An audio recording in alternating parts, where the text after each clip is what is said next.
through the mystic eye, eminent personalities from various walks of life in conversation with Sadhguru. This week features Dr. Prathap C Reddy, founder of Apollo Hospitals Group, India's first chain of private hospitals. With a passion to make advanced healthcare available to all, Dr. Reddy is a visionary who has contributed immensely to India's healthcare industry, bringing in high technology and affordable healthcare to urban and rural India.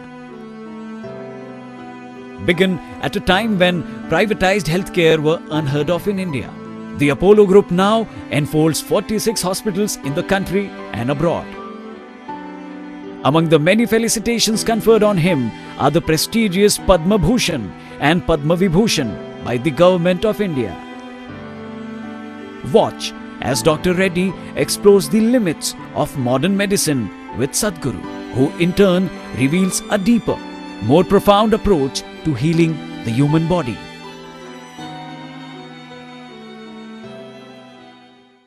I know it's in everybody's mind here. We all want to do so many things in each one of our sectors. You would like to produce another 100 films. And each one of us would like to do, saying there's so much possibility. And we think we have done all of these. And somewhere along the line, we feel that satisfaction without really achieving our total objective. India is faced with this tremendous, there are 3 gold medals which you don't want. India is the diabetic capital of the world, is the heart capital of the world, is going to become the cancer capital of the world. We don't want these gold medals. If I can, I would like to put it in Bay of Bengal. How do we get this? Each one in their profession, how do they get this? As you say, it's all in us as humans. But we want to think that we can only be superhuman to achieve this. The immensity of being human. If suppose I can take a banana in my hand and turn it into a human being, whom would you think I am? I must be the creator himself, isn't it? Isn't that happening in every human being? Because what our body is just an accumulation of the food that we've eaten. So there is an intelligence here, there is a competence here which can turn a piece of bread into a human being. So when the source of creation is throbbing within you, what are you looking up or down?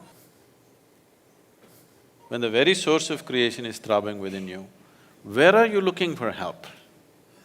There is no better place. So whatever work one may be doing, it does not matter what area of life we have chosen to participate in, everything that we do can be transformative, both for yourself and everybody around you. I am saying it is not even about finding satisfaction with your work. Doing something is not towards, at least what I do is not towards my satisfaction, because if I close my eyes and sit here, I am ecstatic, not just satisfied. So I don't have to do something in the world to be satisfied or to be happy. It is just that there are things that need to be done in the world which have not been done, unfortunately, particularly in our country. So many things that we should do have not been done. So in our lives, if we do not do what we cannot do, that's not a problem. But in our lives, if we do not do what we can do, we are a disastrous life. My effort is to see that nobody turns into a disaster, that everybody does what he can do in his life. Vijay, I must say, you've been abroad and traveled so many days, and you landed here yesterday. If you had done this, all of us would say, I have a jet lag, let me take a day off, let me take 2 days off. Here you are, coming with, something phenomenal, which we now try to understand, saying this is a capacity that you have brought in and bringing this change. And since you're talking worldwide, you have an impact wanting to change the world and bring that better environment all over. I hope that formula is there, prescription for that, because you have that extraordinary capacity of expression, extraordinary perception, and to be able to express this. My mission is to make this ordinary. It's extraordinary because a lot of people have denied themselves the possibility of knowing the immensity of being human. This is not about being superhuman. This is about realizing that being human is super. So if every human being realizes what it means to be human, I would not be extraordinary, I want to be normal. I want to live in a world where I will be perceived as normal, not as extraordinary is also… another word for it is a freako, isn't it? Somebody can say, who is a freako? He's a freak happening. I am not a freak happening. Every human being is capable of this. It is just that they're identifying with their limitations. They're not identifying with the possibility of the immensity of being human, where they're always referring to human as a limitation, as a compulsion, not as a liberation. If you are moving towards liberation, you will experience many levels of freedom.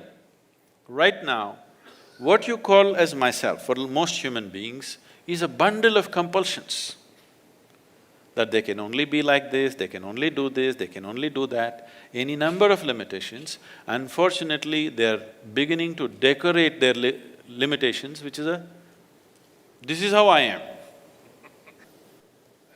This is not how you are. As a human being, you can be any way you want. This is the freedom that nature has given you. If you were born as a dog or a cat or a tiger or an elephant, that is how you are. Once you're human, you can be any way you want. This is the beauty of being human. See, let's say a tiger is born. A tiger is not sitting and worrying itself how to be a good tiger.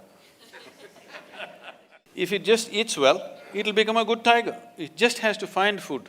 It is never feeling insecure about its tigerness. It is never worried, will I become a tiger, will I end up as a house cat? There's no such struggles. But you are born as a human being. How many things you have to do to become a good human being? After doing all that, you don't know where you belong still. In comparison to somebody, you think, okay, compared to this man, I'm better. But by yourself, you don't know where you stand. You think you're doing great. Your teenage son or daughter comes up and tells you you're no good.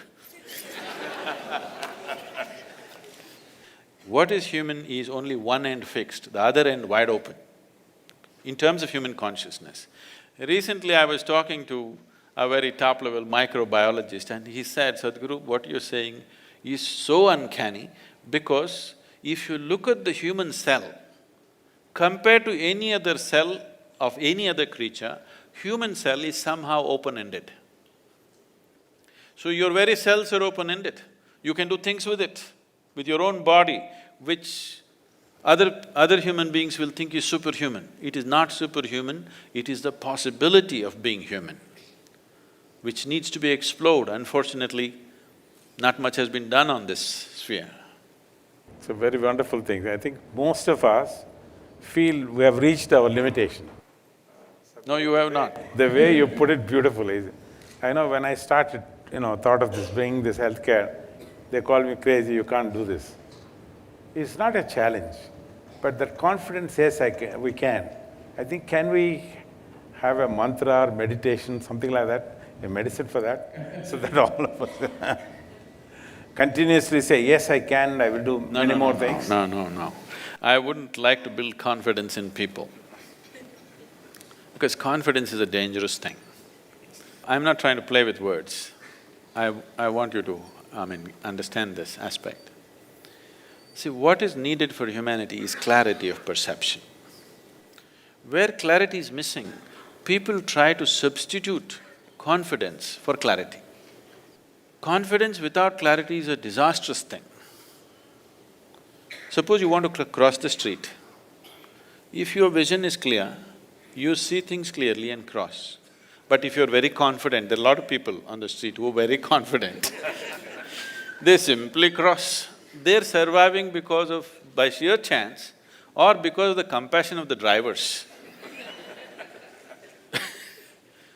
So what we need in the world is not confidence, we need clarity.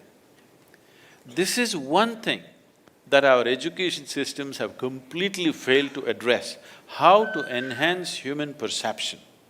Because only what you perceive you know, rest is just imagination, isn't it? So I'm confident about something means I don't know what it is, but I'm just going to do it, and it may work. If on a busy highway, if you just… whatever your favorite slogan is, Jai Sri Ram or Hail Mary or Allahu Akbar, you shout and run across the highway, you may make it. God save us. Because just by sheer chance you may make it, or as I said, the drivers may be a little compassionate. But if you try every day, we know where to pick you up. So what we need is not confidence, we need clarity in the world. Enhancing your perception is what is needed. If you are able to perceive something that other people could not see, that is what makes you an entrepreneur, that is what makes you a leader, that is what gives you the necessary edge in the world. So perception, enhancing perception is the whole dimension of yoga. When I utter the word yoga, because today most of the yoga that people have known in this country also unfortunately is a rebound from the American coast. Yes, very unfortunate. Lot of people are beginning to think yoga was invented by Madonna.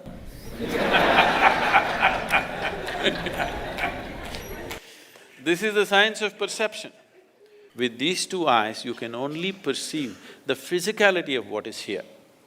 The physicality of who you are is just a piece of the planet, isn't it? We are not going to know you by…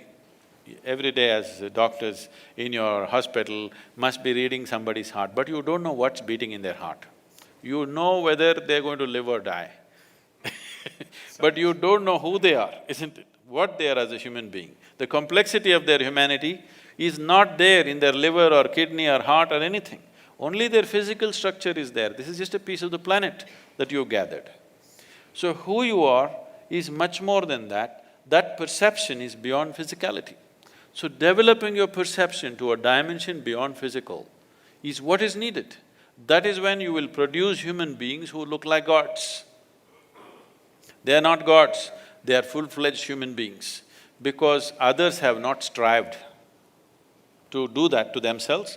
When they look at somebody who has flowered to a certain level of competence and capability, they think either they're gods or gods are favoring them. It is not the truth of success in life. Somebody is successful because he's perceived something that others missed. It's so wonderful, Sadhguruji. You know, I know everybody in the beautiful auditorium here, and the thousands of people who are watching live on the internet, they all want to know, is there a prescription for good health? Spirituality, yoga, meditation. Because I have seen, some of the impossible things that you have done for other people when they were not well. But more importantly, when your health took bad, no doctor or no medical dictionary or directory could ever detect it. I read in the book, Aditi beautifully wrote in a biography. She said you are a mystic, to have an undiagnosed illness and then got it cured. So is there something else to stay well? The thing is, we created this body from inside. So the manufacturer of this body is inside. So if you have a repair job to be done, would you like to go to the manufacturer or to the local mechanic?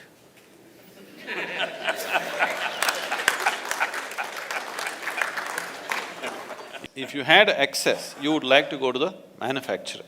If you lost excess, you will go to the local tinker to do this and that. I am not trying to belittle medical science by saying this. If there was no medical science as it is, I would say even half the people would be dead by now, here in this audience.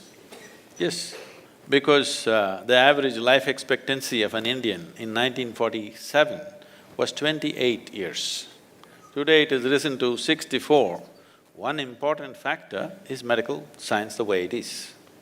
So I am not trying to belittle or make fun of medical sciences. It is very significant. What has been achieved in the last 30 to 40 years is phenomenal. The question is just this: if you had access to the source of that which creates this body, definitely every problem that you generate within the body could be handled. Now there are two kinds of ailments, infectious and chronic. Infectious ailments happen to us because of an external invasion from an organism. You must go to the doctor. Don't try to meditate on it. But 70% of the ailments on the planet are self-created. I am saying self-created because it happened from within you. So what is happening from within you can be very easily fixed from within you. What comes to you from outside, you need outside help for that. So you have to fight an organism, then you need medicine. The rest of the ailments, almost 70%, are self-created. Why would your body work against you? This body is essentially programmed for health. Every cell in this body is programmed for health. Why would it turn against you? Because somewhere you're not keeping it happy. To put it in a very simple language, why would your own family turn against you? Somewhere they're not happy with you, isn't it? Yes or no? They're not happy with you with something that you're doing. So similarly, some cells in the body, some parts of your body are not happy with you for some reason. You must pay a little more attention. There is a way, a systematic way of paying attention to this one, because everything in this body was created from within. When it is so, can't it fix from within? So this is not a miracle. I want people to understand this is not a miracle. What is a miracle is, suppose you did not know what is electricity. I came here and I just press that part of the wall and lights come on. Who do you think I am?